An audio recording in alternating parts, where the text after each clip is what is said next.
sekarang ini isu dia, ada orang pertikaikan. So Ardi, bukankah dulu korang cakap tak nak Menteri Keuangan, Perdana Menteri pegang jawatan Menteri Keuangan? Bukankah itu korang cakap? Betul. Itu antara manifesto yang kita bawa dahulu. Bahawa Perdana Menteri tidak boleh pegang posisi Menteri Keuangan. Kenapa? Dia bukan tak boleh by default. Kenapa? Pada waktu itu, kita rakyat hilang keyakinan apabila orang itu memegang terlalu banyak sangat kuasa. Dia Menteri Keuangan, dia Perdana Menteri, dia juga Menteri 1MDB, dia juga Menteri Khazanah, dia juga pengurusi ini, pengurusi itu. Isu dia. Now, pertama, kenapa kita nak lantik Anwar Ibrahim jadi Menteri Keuangan? Yang pertama, semua nak Menteri Keuangan. Kalau kita bagi dekat orang lain, ada orang takkan puas hati. Itu yang pertama. Sebab Menteri Keuangan ni jawatan dia sangat penting. Yang kedua, kita nak selamatkan negara. Anwar Ibrahim ada track record selamatkan negara. Sedangkan yang lain-lain tu tak ada track record. Kita sekarang ni nak selamatkan negara.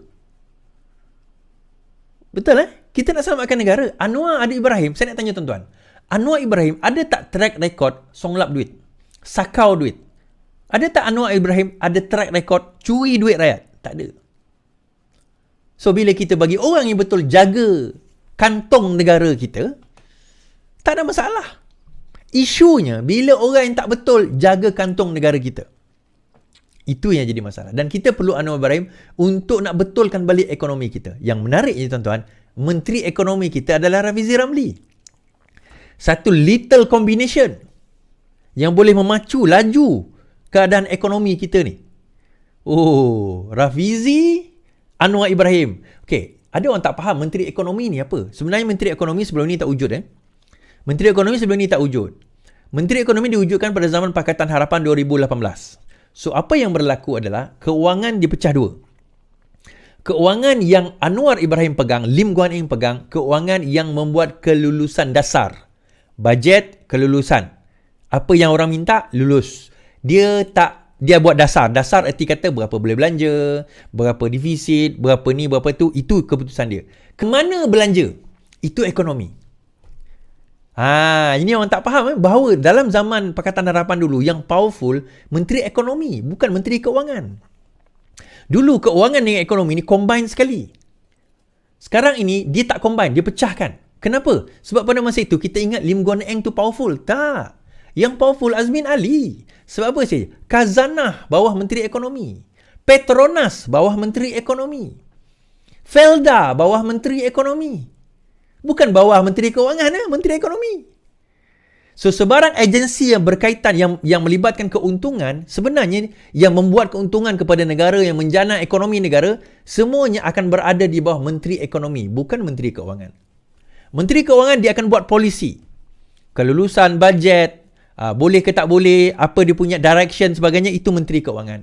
Perlaksanaan kepada wang negara akan dilakukan oleh Menteri Ekonomi. Macam mana nak memaju negara? Tarik pelaburan hari ini. 4.1 bilion telah dinyatakan oleh sebuah syarikat di Penang. Mereka akan melabur ke dalam negara kita dengan jumlah 4.1 bilion. Kerana kestabilan ekonomi sekarang ini. Dekat Penang Jangan tak tahu. So, tuan-tuan. Nampak? Kombinasi inilah yang Perikatan Nasional sangat takut. Kenapa mereka takut, tuan-tuan? Selama ini, dia duk main sentimen DAP. Kalau Anwar jadi Perdana Menteri, hancurlah negara. Kalau Pakatan Harapan memerintah, habislah kita. Ini saya kata kuasa Allah SWT. So, dia bagi Pakatan Harapan campur dengan UMNO, campur dengan JP, campur dengan yang lain, memacu negara.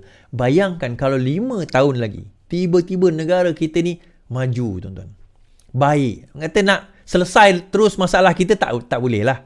5 tahun ni memang tak nampak. Macam, yelah, agak payah lah kita nak selesaikan semua masalah. Tetapi bayangkan kalau dalam tempoh 5 tahun ni kita boleh rasa perubahan.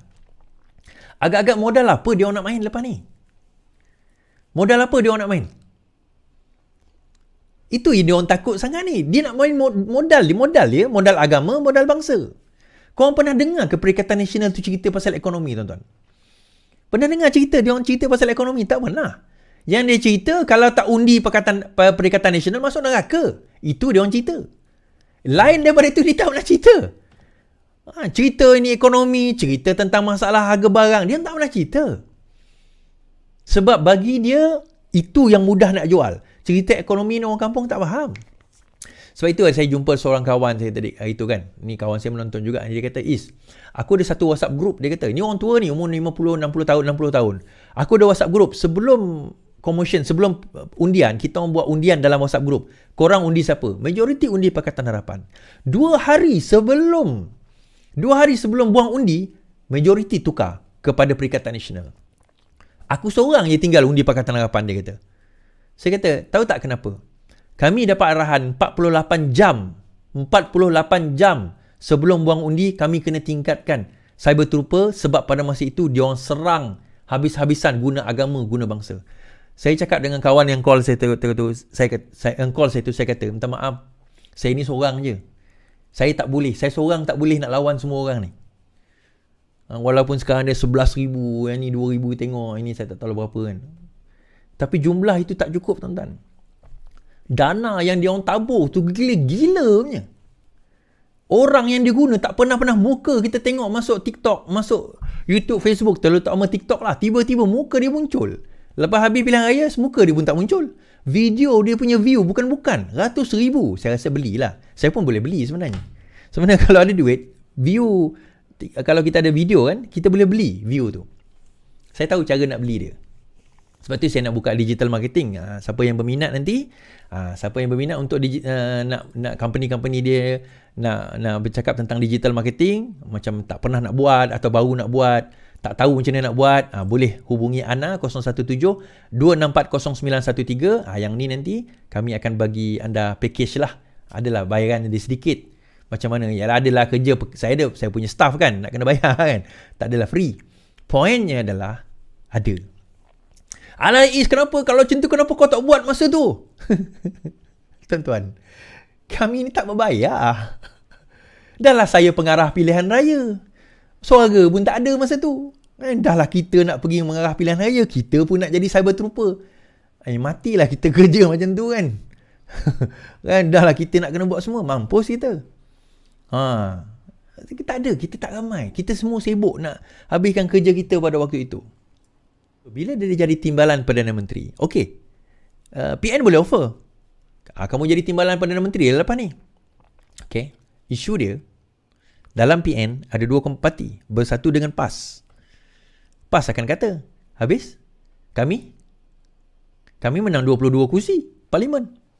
Takkanlah kami tak ada timbalan Perdana Menteri.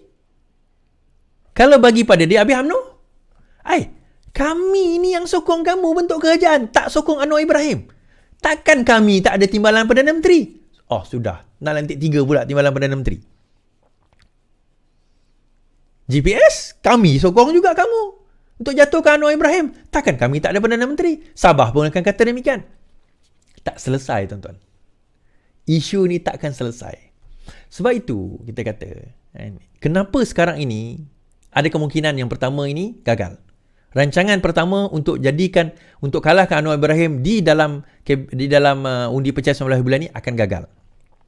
GPS dah dapat laba dia, UMNO pun dah dapat laba dia sebagaimana yang mereka nak, itu yang dibagi. Itu yang UMNO nak dan itu yang mereka dapat. Cara kedua mereka akan jatuhkan kerajaan ini. Cara macam mana, tuan-tuan? Caranya adalah dengan cara memastikan Zahid kalah dalam pemilihan agung UMNO yang akan berlangsung tidak dalam tempoh 6 bulan ini. Bukan bulan 12 ni, bulan 12 ni dia meeting saja. Tetapi pemilihan parti akan berlangsung dan Zahid akan digugurkan. Tuan-tuan, tolong tap-tap, tolong share lagi sekali. Terima kasih. Ada 150 share. Tolong tap-tap juga. Jadikan 100,000. 50,000, sorry. Tekan skrin. Okay, sorry. Zahid akan dijatuhkan. Itu rancangan dia.